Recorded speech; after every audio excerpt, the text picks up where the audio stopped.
This is a Broadway Limited Imports PA1 New Haven locomotive. I'm going to be bringing this to Hobbytown, USA next week for a little in-track setup. And Tony invited me to come and said I could bring some trains. So I'm going to bring this with my New Haven passenger car set. I'm also going to bring my Chesapeake and Ohio Mikado with my set of Chesapeake and Ohio coaches. And I also plan to bring my Chelsea System coal train and maybe an Amtrak train. I haven't decided yet. But anyways, this is Locomotive is configured with all its default settings. So let me turn it on. By default, the DCC decoder is set to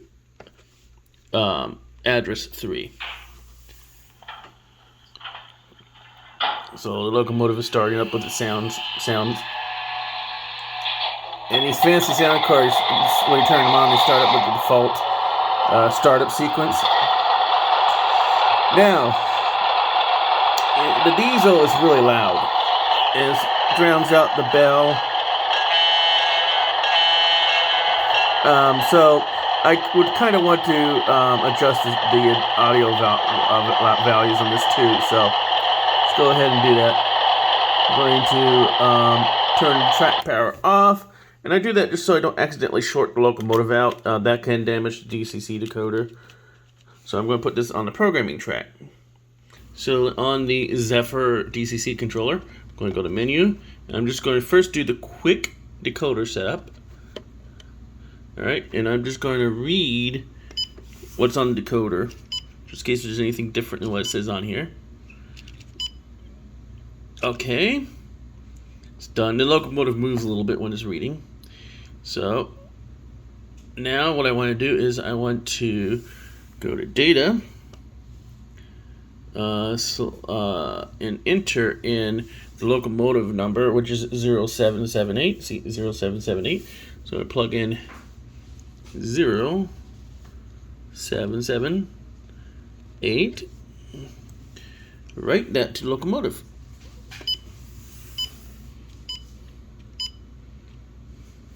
Alright, I'm just going to drag this a little bit this way because it's going to need a little bit more room. Alright, so select 0 to go to the last menu. Now I want to go to CV Programmer directly on the programming track. And according to this chart, the diesel volume is CV 137 and the default is 128. So I'm going to enter C number 137. CV data.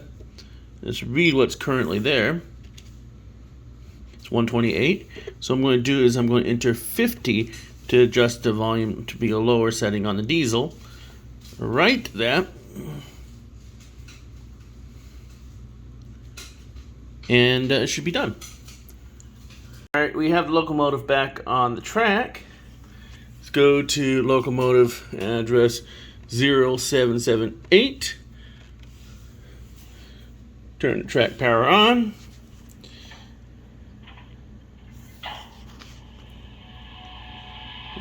As you see, the locomotive should respond to push 0, headlight turns on. The diesel noise is quite a bit quieter. Now the bell is definitely more noticeable.